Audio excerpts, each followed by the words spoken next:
Hydrocele एक बीमारी होती है जो कि बहुत ज़्यादा कॉमन नहीं है, पर आपको कभी न कभी ये देखने को ज़रूर मिलेगा कि किसी न किसी इंसान को हाइड्रोसील की प्रॉब्लम हुई है। हाइड्रोसील क्या होता है, क्यों होता है, कितने तरह का होता है, क्या ट्रीटमेंट चलता है और हमको कब जो है सर्जरी करवानी चाहिए हाइड्रोसील को ठीक करने के लिए।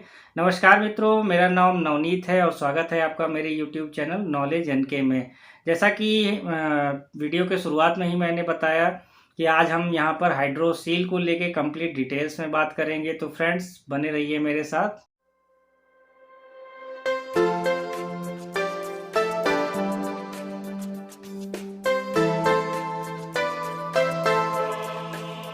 जैसा कि हमको नाम से ही पता चल रहा है, हाइड्रोसील, हाइड्रो का मतलब क्या होता है, पानी, और सील का मतलब होता है कैविटी यानी कि टिश्यू। तो जो हमारा स्कॉटम होता है, जिसको हिंदी में अंडकोश कहते हैं, तो अंडकोश के अंदर एक लेयर पाई जाती है जिसको ट्यूनिका वेजिनैलिस कहते हैं। इसमें अगर किसी भी तरह से जो है फ्लूइड ज़्यादा हो जाता है तो इसको बोलते हैं हाइड्रोसील। एक्चुअली ये जो लेयर होती है इसमें ऑलरेडी जो है शुरू से ही फ्लूइड पाया जाता है, पर ये फ्लूइड बहुत ही कम अमाउंट में पाया जाता है।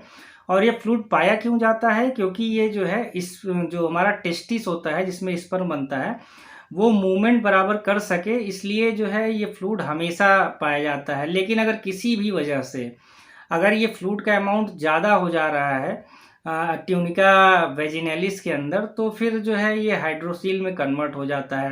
अब हमारे शरीर में जो है 2 टेस्टिस पाया जाता है, तो हो सकता हो कि ये हाइड्रोसील की जो प्रॉब्लम हो किसी एक टेस्टिस में हो, या हो सकता हो हाइड्रोसील की जो प्रॉब्लम है वो दोनों टेस्टिस में हो। अब बात कर लेते हैं कि हाइड्रोसील जो है वो कितने तरह का होता है। तो मेनली देखा जाए तो हाइड्रोसील जो है वो 2 ही तरह का होता है।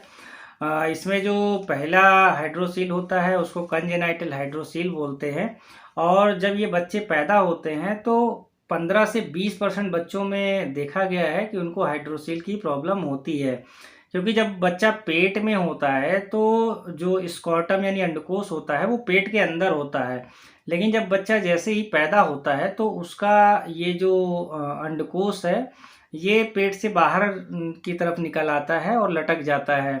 तो इस केस में 15 से 20% ऐसे केस होते हैं जिनमें हाइड्रोसील की प्रॉब्लम होती है। लेकिन जैसे जैसे समय गुजरता है, करीब 6 महीना गुजरेगा या साल भर गुजरेगा, तो ये जो हाइड्रोसील की प्रॉब्लम छोटे बच्चों में हो रही है वो अपने आप ही ख़त्म हो जाती है। तो कोई भी बच्चा जब पैदा हो रहा है उसको हाइड्रोसील की प्रॉब्लम है तो आप वॉच करिए, उसको देखिए 6 महीना साल भर तक। अगर वो फिर भी नहीं ठीक हो रहा हाइड्रोसील की प्रॉब्लम, फिर आपको इसको दिखाने की ज़रूरत होती है। अब जो दूसरा होता है उसको सेकेंडरी हाइड्रोसील बोलते हैं, और ये जो है आपकी किसी भी उम्र में हो सकता है। अब इसके कारण क्या क्या होते हैं, तो सेकेंडरी जो हाइड्रोसील होता है इसके कई कारण हो सकते हैं। मेन कारण मैं यहाँ पर बता दे रहा हूँ। जैसे कि पहला कारण हो सकता है कि इन्फेक्शन, अगर आपके जो स्कॉटम का एरिया है, जेनाइटल पार्ट्स हैं उसके आसपास में अगर इन्फेक्शन हो गया है तो चांसेस होते हैं कि हाइड्रोसील की प्रॉब्लम उससे हो सकती है।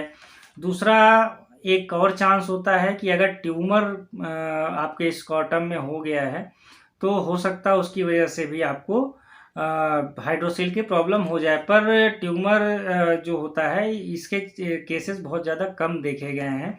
अब तीसरा जो होता है, तीसरा होता है ट्रॉमा, यानी कि आप अगर कहीं खेल रहे हो उसमें आपके जो स्कॉटम अंडकोश वाला रीजन है उसमें चोट लग जाए। बहुत ही कॉमन है, जब जो लोग बैट बॉल खेलते हैं तो कई बार बॉल जो है उन किसी भी व्यक्ति के अंडकोश में लग जाती है तो उनको काफ़ी ज़्यादा पेन होता है।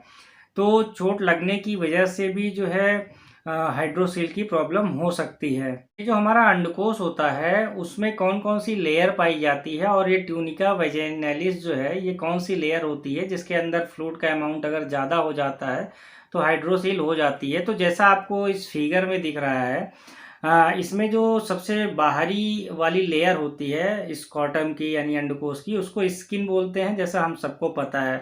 उसके जस्ट अंदर वाली जो लेयर होती है काफ़ी पतली होती है जिसको डॉटस मसल कहते हैं। उसके जो और अंदर वाली जो लेयर होती है उसको एक्सटर्नल स्पर्मेटिक फेसिया बोलते हैं, और उसके और अंदर वाली जो लेयर होती है उसको सिरेमेस्टिक मसल बोलते हैं। और इसके बाद जो आती है वो ट्यूनिका वेजिनैलिस की लेयर आती है।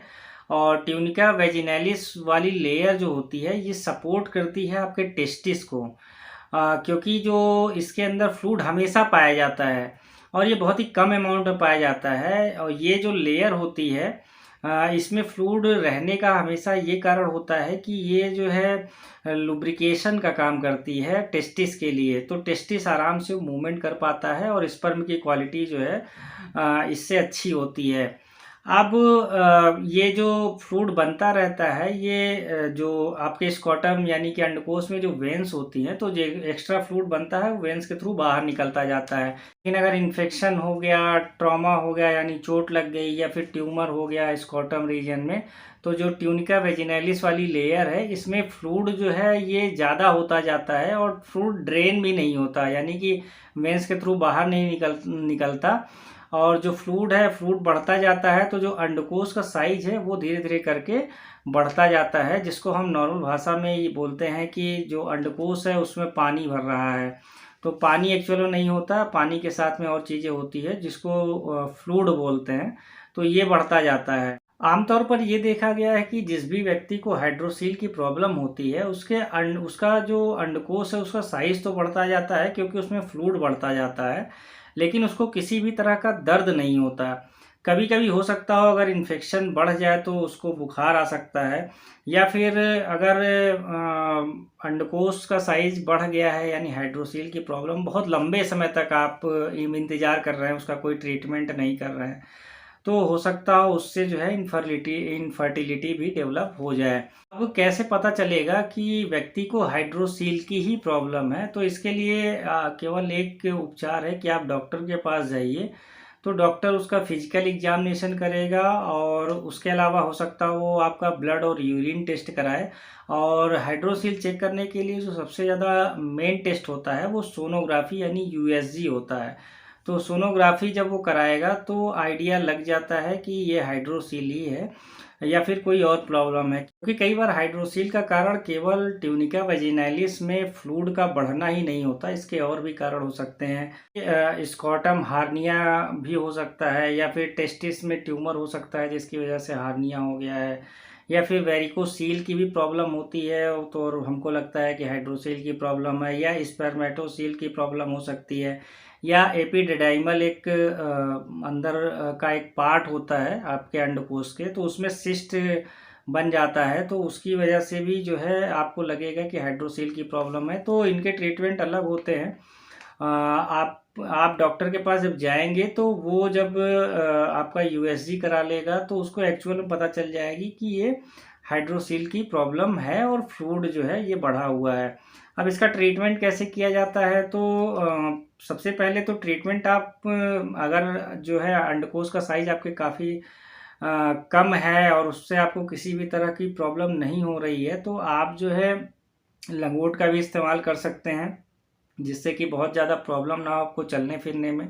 या फिर अंडरवियर जो है आप वो ठीक बहुत ढीली ढाली अंडरवियर नहीं पहनेंगे तो भी आपको जो है इसमें बहुत ज़्यादा प्रॉब्लम नहीं हो सकती। आप वेट कर सकते हैं 6 महीने, साल भर, 1.5 साल या 2 साल तक। अगर आपको इससे किसी भी तरह की प्रॉब्लम नहीं है, आपको पेन नहीं है, आपको सोशल जो है क्योंकि साइज़ बहुत ज़्यादा नहीं है तो आपको कहीं आने जाने में किसी भी तरह की तकलीफ़ नहीं है। सोशली जो है जैसे साइज़ ज़्यादा बड़ी होगी तो आप वो दिखने में अच्छा नहीं लगेगा, तो अगर साइज़ छोटी है तो उससे कुछ फ़र्क नहीं पड़ेगा। तो अगर आपको किसी भी तरह की प्रॉब्लम नहीं हो रही है तो आप 6 महीना, साल भर या 2 साल तक इंतज़ार कर लीजिए। और इसमें बहुत ज़्यादा चांसेस होते हैं कि हाइड्रोसील की जो प्रॉब्लम होती है वो खुद ब खुद ठीक हो जाती है। लेकिन अगर ये फिर भी ठीक नहीं हो रहा है तो इसमें जो पहला ट्रीटमेंट होता है उसमें ये होता है कि एक नीडल जो है वो आपके जो ट्यूनिका वेजिनैलिस जिसमें कि एक्स्ट्रा फ्लूइड हो गया है उसमें डाला जाता है, और जो एक्स्ट्रा फ्लूइड होता है उसको खींच लिया जाता है नीडल से।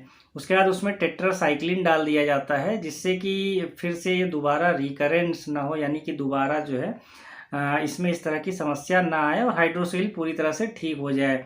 जो दूसरा ट्रीटमेंट होता है वो काफ़ी ज़्यादा जो है सफल ट्रीटमेंट होता है जिसको सर्जरी बोलते हैं।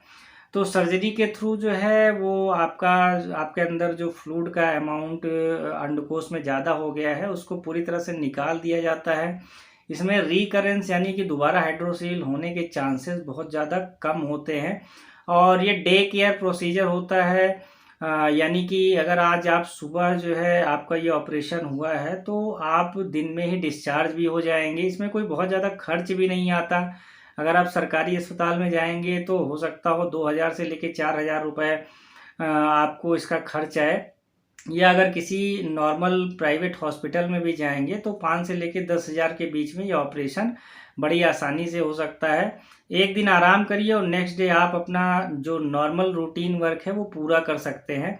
और सर्जरी में कई तरह के अब ऐसे भी टाँके आते हैं जो कि जो सर्जरी के बाद जो आपको टाँके लगेंगे वो फिर आगे दिखते भी नहीं हैं, क्योंकि वो जो आपकी स्किन है उसमें पूरी तरह से गल जाते हैं। तो बहुत ज़्यादा मेजर जो है हाइड्रोसील का ऑपरेशन नहीं होता। अगर आपको दिक्कत है, काफ़ी ज़्यादा परेशानी हो रही है, दिखने में अच्छा नहीं लग रहा है, तो फिर आप सर्जरी करवा सकते हैं। और सर्जरी जो है बहुत ही इजी प्रोसेस होता है, इसमें रिकरेंस के चांसेस बहुत ज़्यादा कम होते हैं।